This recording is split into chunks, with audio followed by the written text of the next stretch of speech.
Salam teman-teman, sebelum kita mendengar firman Tuhan, mari kita berdoa. Bapa kami yang di surga, Bapa yang kami puji dan kami sembah lihat anak Yesus Kristus.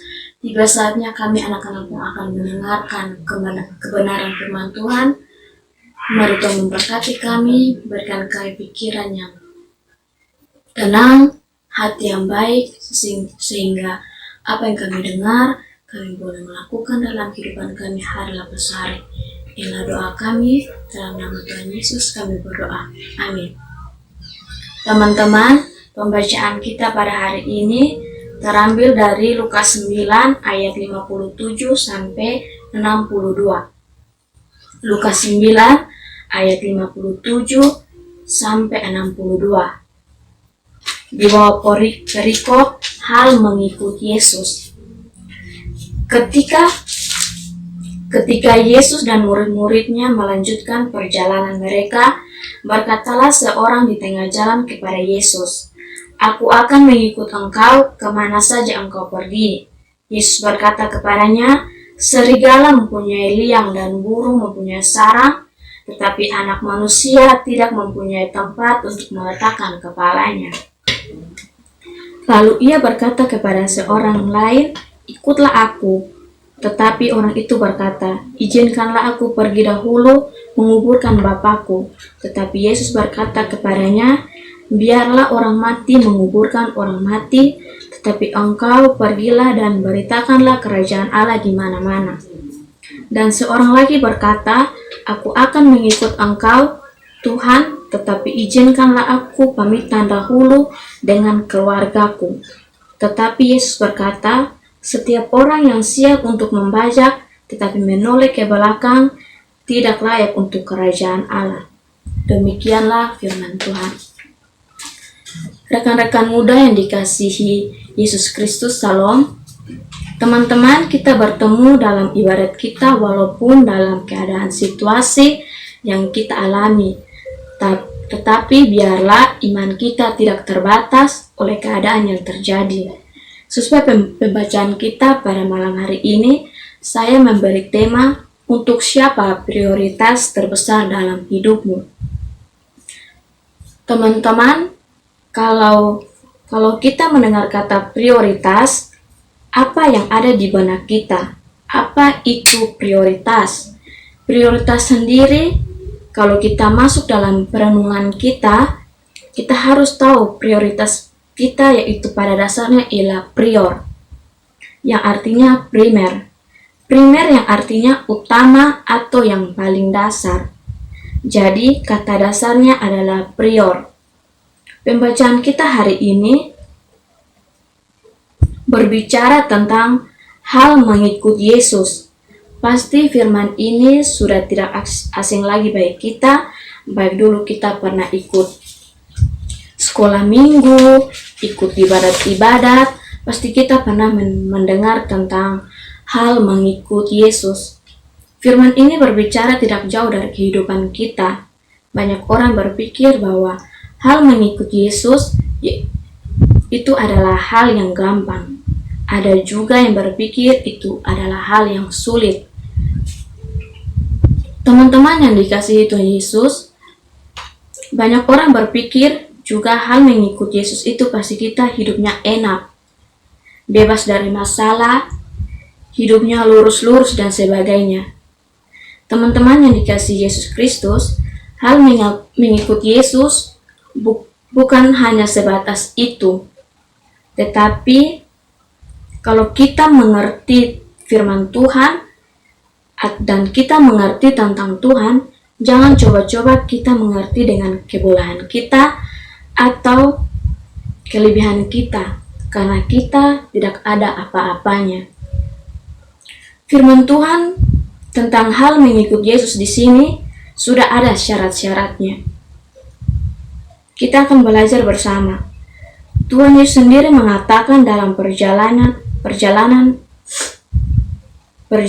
firman ini, ketika Yesus bersama murid-murid berada di tengah jalan, ada seorang yang mengatakan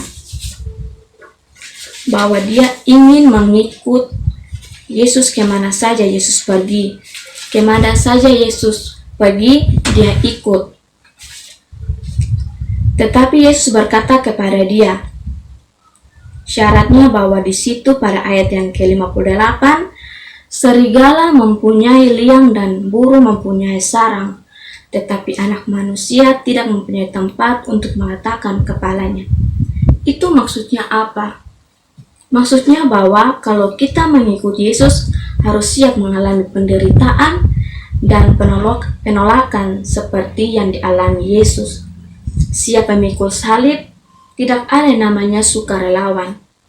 Dalam mengikuti Yesus, melainkan pengabdian sepenuhnya hati dan hidup. Sesekali orang memutuskan untuk menerima panggilan mengikuti Yesus, ia harus melepaskan semua hak untuk tunduk sepenuhnya kepada caranya mengatur, mendisiplin. Di situ lagi ada seorang lain berkata bahwa dia mau pulang dahulu pikubur dia punya orang tua. Ada yang bilang dia mau pulang pamit dia orang tua dulu. Tetapi apa yang Tuhan katakan kepada dia pada ayatnya yang ke-62, setiap orang yang siap untuk membajak tetapi menoleh ke belakang, ia tidak layak untuk kerajaan Allah. Teman-teman, kita kembali pada tema kita. Untuk siapa prioritas terbesar dalam hidup kita? Kita semua pasti punya keluarga, sahabat, teman dekat. Apalagi sebagai orang muda, pasti kita punya pacar. Tetapi kita jangan lupa kita punya Tuhan.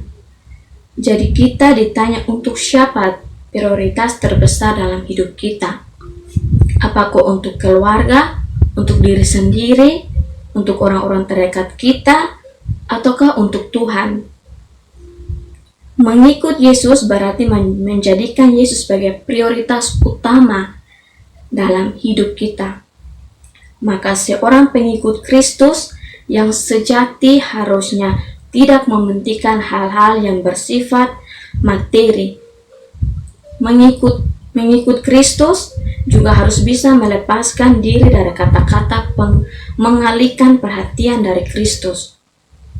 Mengikut Kristus pun harus dilakukan dengan segera, tanpa penundaan, tanpa mempertimbangkan banyaknya kepentingan diri yang harus ditinggalkan.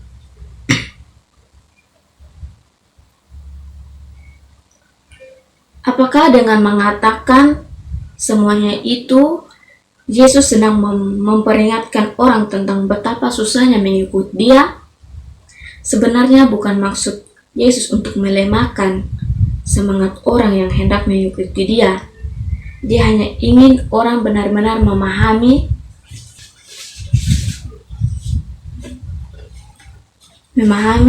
makna menjadi murid Kristus. Jangan kira karena ikut Yesus, maka kita akan mengalami kelimpahan harta atau kesuksesan secara tiba-tiba.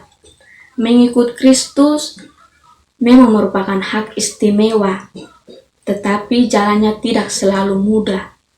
Namun kalau kita mengingat bahwa hidup dan nyawanya telah diserahkan ganti kita, darahnya telah dicurahkan untuk menebus kita, hingga kita menerima anugerah keselamatan.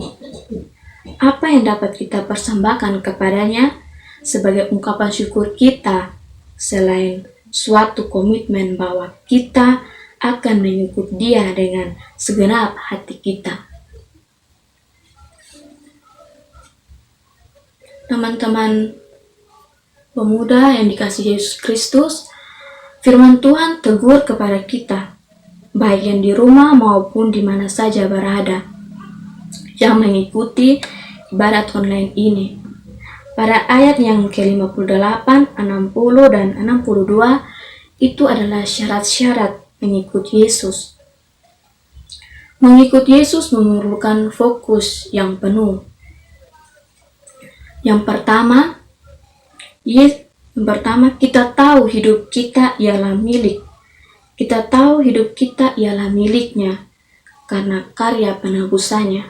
Yang kedua, kita dapat mempercayakan hidup kita kepadanya karena ia hendak menggunakan kita bagi kemuliaannya.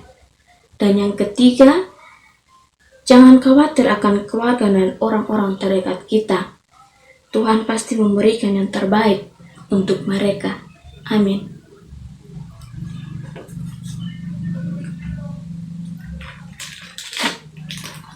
Teman-teman, kita sudah selesai mendengarkan firman Tuhan. Mari kita berdoa. Bapa kami yang di surga, Bapa yang kami puji dan kami sembah lewat anak-Mu Yesus Kristus, kami anak-anak-Mu telah selesai membaca dan mendengarkan akan kebenaran firman-Mu. Biarlah firman-Mu ini menjadi pelita bagi kehidupan kami, dan kami mau menjadi murid Engkau ya Tuhan, yang setia dalam melayani Engkau. Ya Bapa yang di surga, biarlah firman-Mu ini kami dapat melakukan dalam kehidupan kami hari lepas hari. Ampunilah segala dosa dan pelanggaran kami. Di dalam nama Tuhan Yesus kami berdoa. Amin.